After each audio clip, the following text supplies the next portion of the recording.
বিসমিল্লাহির রহমানির রহিম। আজকে এই নির্বাচনী জনসভার সম্মানিত সভাপতি, উপস্থিত মঞ্চে উপস্থিত ধানের শীষের প্রার্থীগণ, নেতৃবৃন্দ, উপস্থিত জুলাই যোদ্ধা, জুলাই পরিবারের সদস্যবৃন্দ, যোদ্ধাদের, উপস্থিত বিরামপুরবাসী ভাই ও বোনেরা, দিনাজপুরের বিভিন্ন উপজেলা থেকে আগত মুরব্বীবর্গ ভাই ও বোনেরা, আসসালামু আলাইকুম। আসসালামু আলাইকুম। কেমন আছেন আপনারা? আলহামদুলিল্লাহ, আমি কিন্তু আজকে খুব ভালো আছি। বহু বছর পর নানি বাড়িতে এসেছি, বহু বছর পরে আলহামদুলিল্লাহ আল্লাহর আমাদের নানি বাড়িতে এসে আমি খুব ভালো আছি। এখন নাতিটি আসলো, কিছু তো খাওয়ালেন না আপনারা, এটা কেমন ভালো কথা হইল? তাহলে একটা জিনিস দিতে হবে নাতিকে। নাতি যে আসছে, নাতিকে কিছু দিতে হবে না? কি দিবে নানি বাড়ির লোক? হ্যাঁ, ভোট দেবেন। কিসে ভোট দেবেন? ধানের শীষে। প্রিয় ভাই বোনেরা, উপস্থিত মুরব্বীবর্গ, মা বোনেরা, আজকের এই বিশাল নির্বাচনী জনসভায় আমরা সকলে এখানে একত্রিত হয়েছি। কেন একত্রিত হয়েছি আমরা?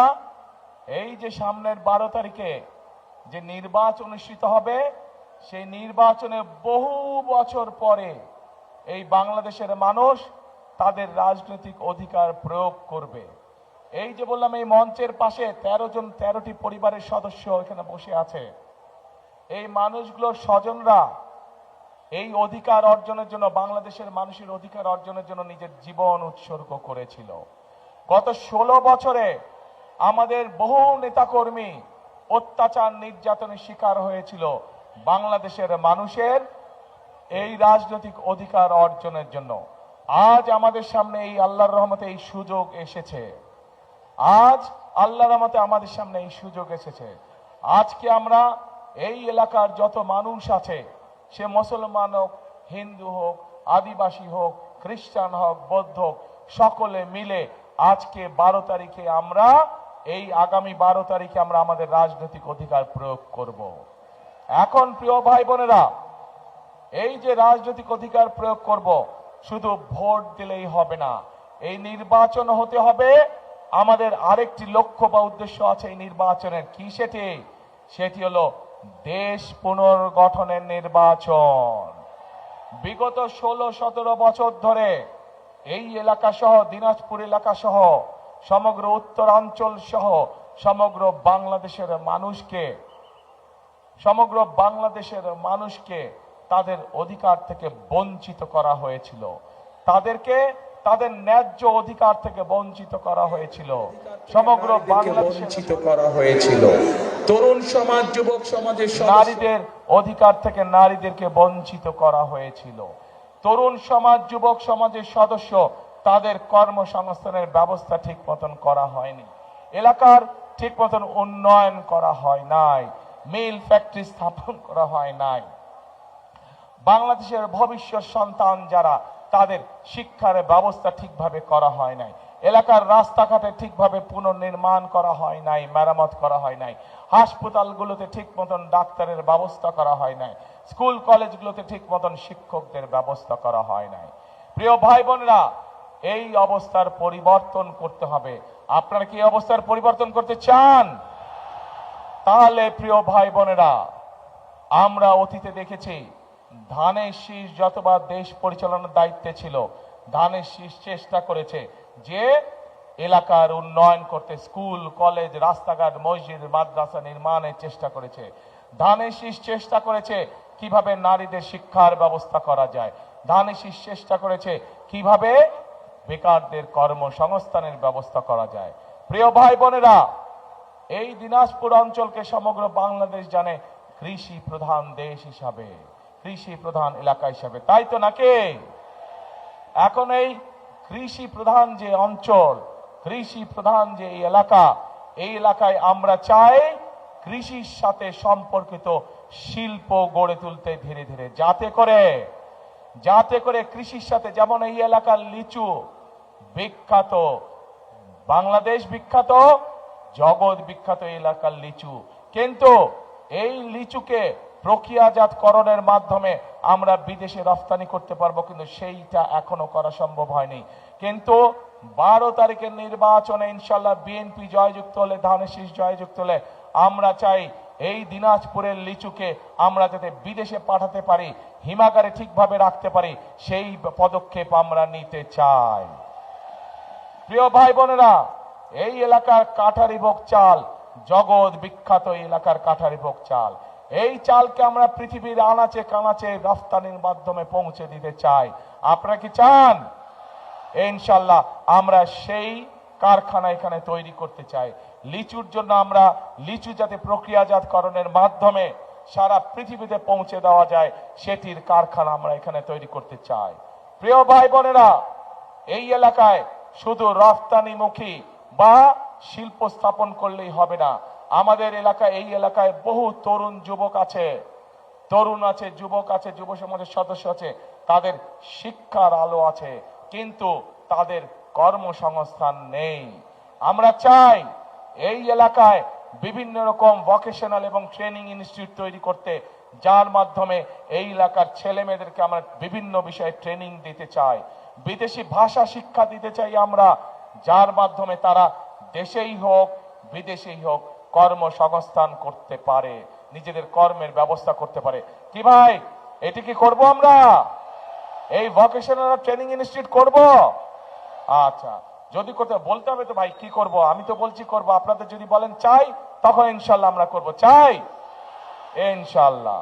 এখন প্রিয় ভাই বোনেরা, শুধু তাই নয়, এই যে মঞ্চের চারিদিকে হাজার হাজার মা বোনেরা আছেন, মঞ্চের ডানে বামে হাজার হাজার মা বোনেরা আছেন, এই মা বোনদের শিক্ষার জন্য এই এলাকার সন্তান খালেদা জিয়া, উনি যখন দেশ পরিচালনার দায়িত্বে ছিলেন, তখন সারা দেশে মেয়েদের শিক্ষার ব্যবস্থা ফ্রি করে দিয়ে গেছিলেন ইন্টারমিডিয়েট পর্যন্ত। আমরা চাই আগামী বিএনপি সরকার এই মা বোনদেরকে, যেই মা বোনদেরকে খালেদা জিয়া শিক্ষার আলো পৌঁছে দিয়ে গেছেন, সেই মা বোনদের সহ খেটে খাওয়া যত নারী আছে, যত গৃহিণী আছে, সবার কাছে আমরা ফ্যামিলি কার্ড পৌঁছে দিতে চাই।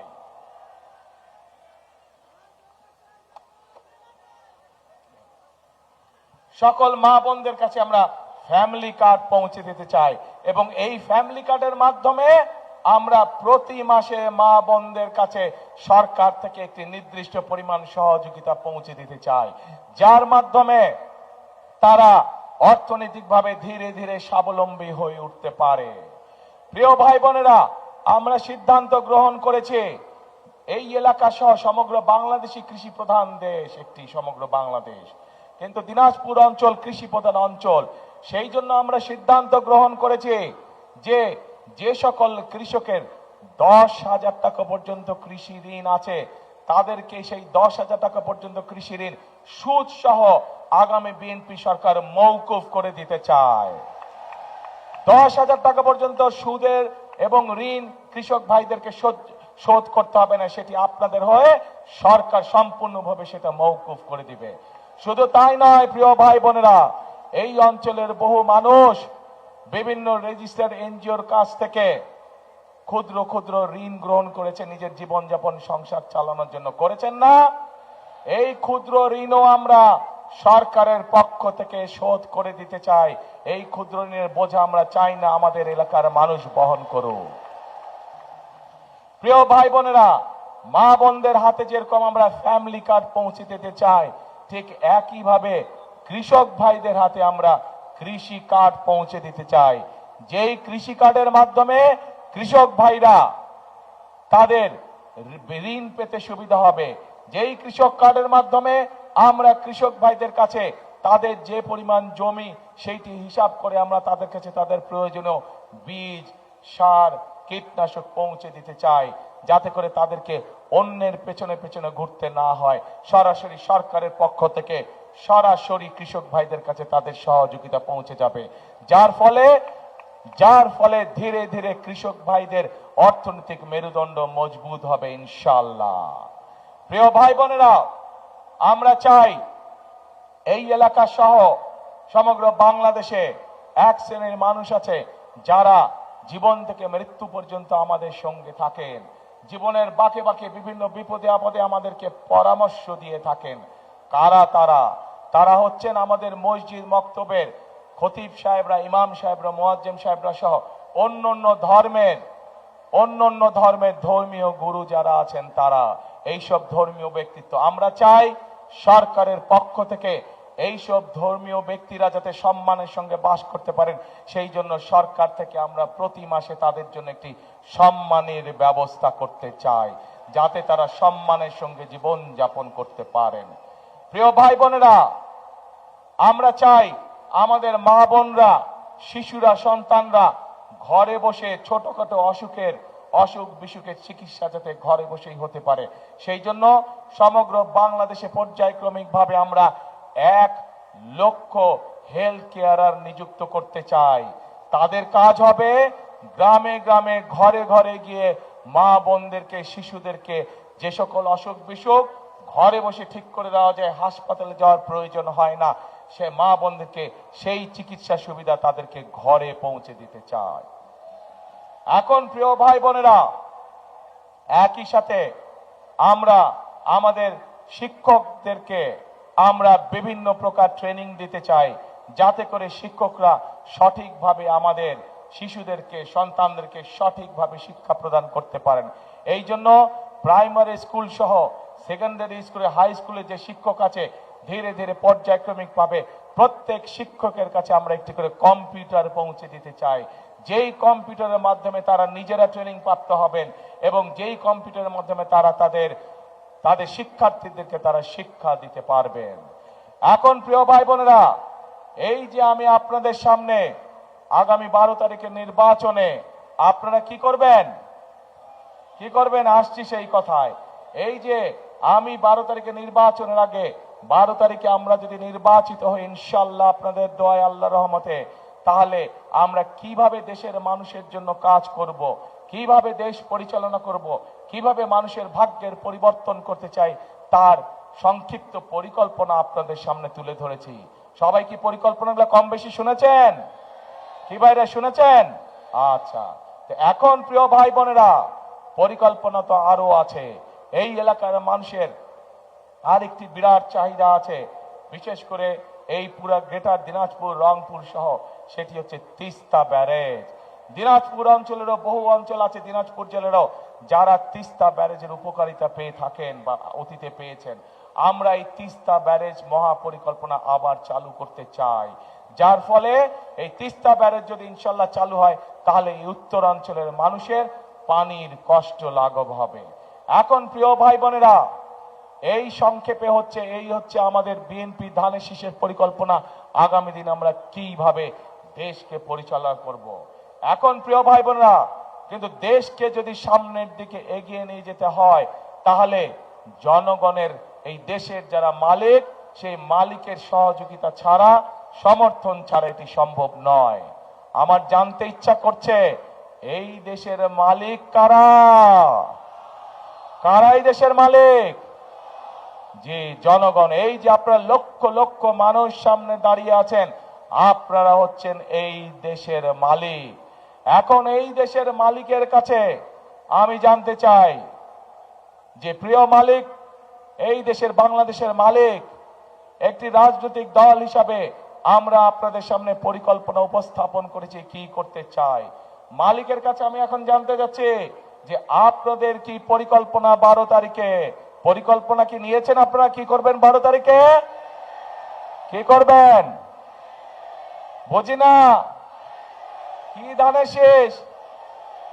ধানের শেষ। এই প্রার্থীরা এদিকে আসেন তো, যারা প্রার্থী, যারা ধানের শীষের প্রার্থী তারা আসেন, পাশে দাঁড়ান, দুই পাশ দিয়ে দাঁড়ান।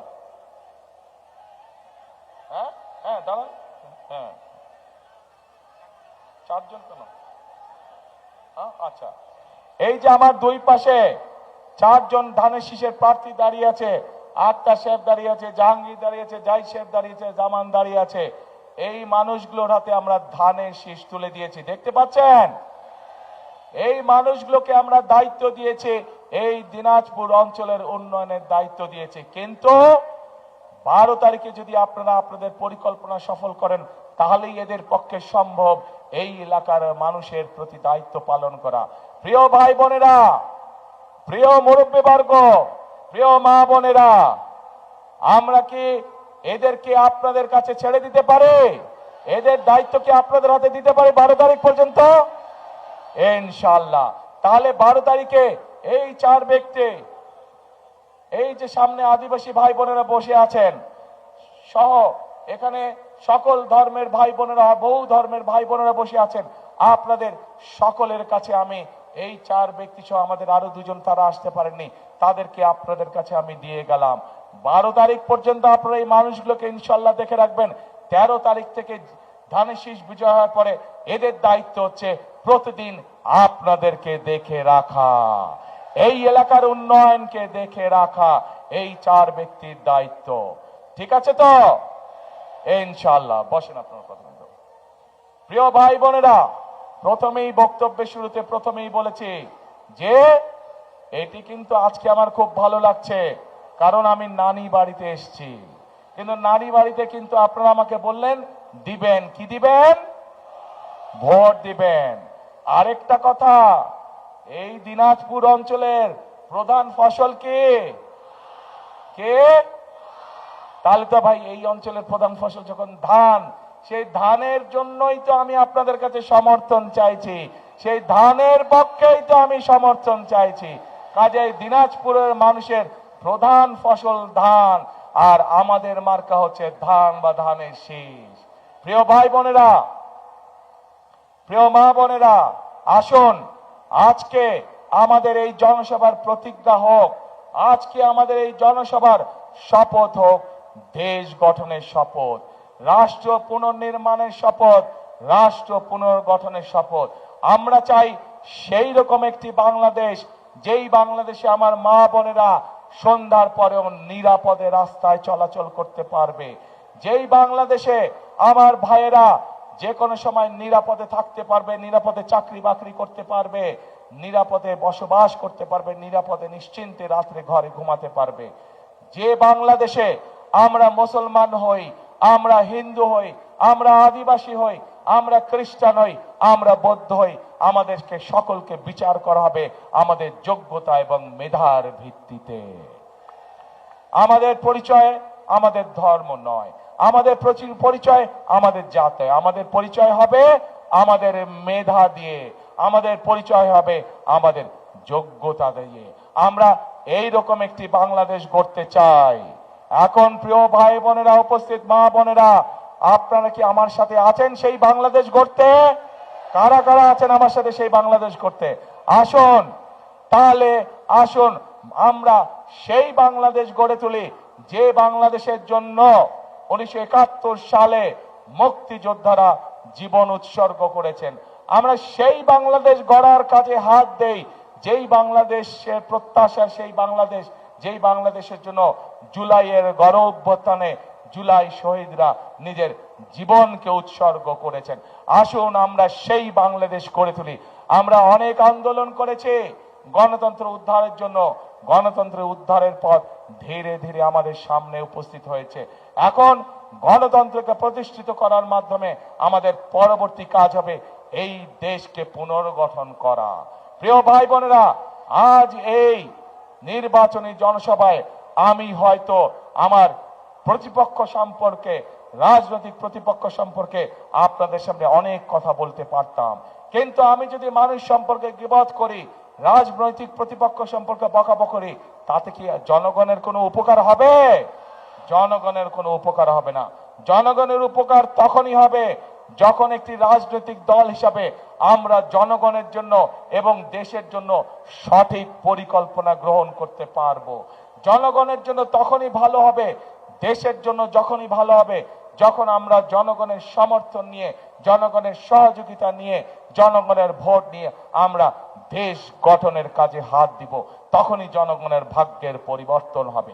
কাজে প্রিয় ভাই বোনেরা, আমাদের ভাগ্যের পরিবর্তন আমাদেরই হাতে।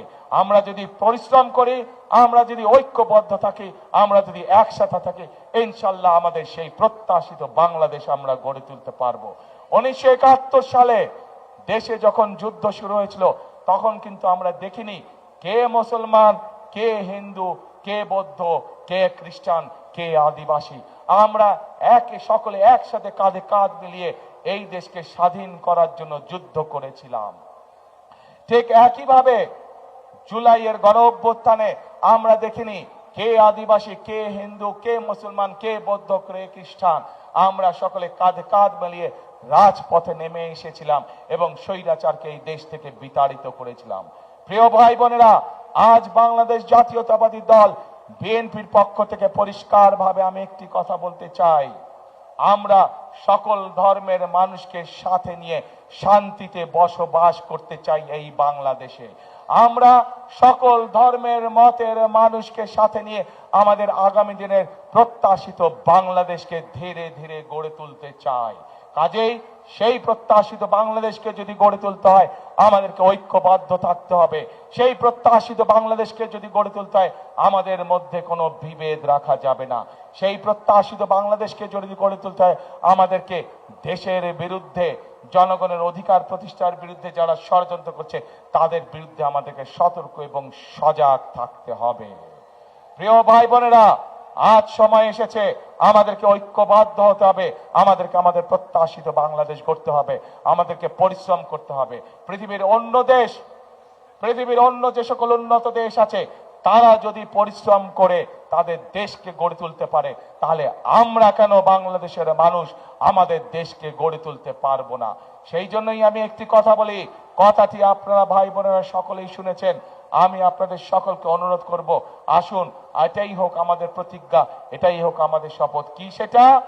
করব কাজ। কে ভাই করব কাজ? গর্ব দেশ। সবার আগে হইল না নানি বাড়ির মানুষজনের গলার জোর কমে গেছে, নানি বাড়ির মানুষজনের গলার জোর কমে গেছে, দুর্বল হয়ে গেছে। জোরে বলতে হবে করব কাজ সবার আগে, আরো জোরে সবার আগে বাংলাদেশ। আসুন প্রিয় ভাই বোনেরা, সবার আগে বাংলাদেশ। এই বাংলাদেশই হচ্ছে আমার, আপনার, আমাদের সকলের প্রথম এবং শেষ ঠিকানা। আপনাদের এই এলাকার সন্তান খালেদা জিয়ার বিরুদ্ধে শত ষড়যন্ত্র হয়েছে, হুমকি হয়েছে, মৃত্যুর দিকে তাকে ঠেলে দেওয়া হয়েছে, কিন্তু উনি আপনাদেরকে ছেড়ে চলে যান নাই। উনি এই বাংলাদেশেই ছিলেন।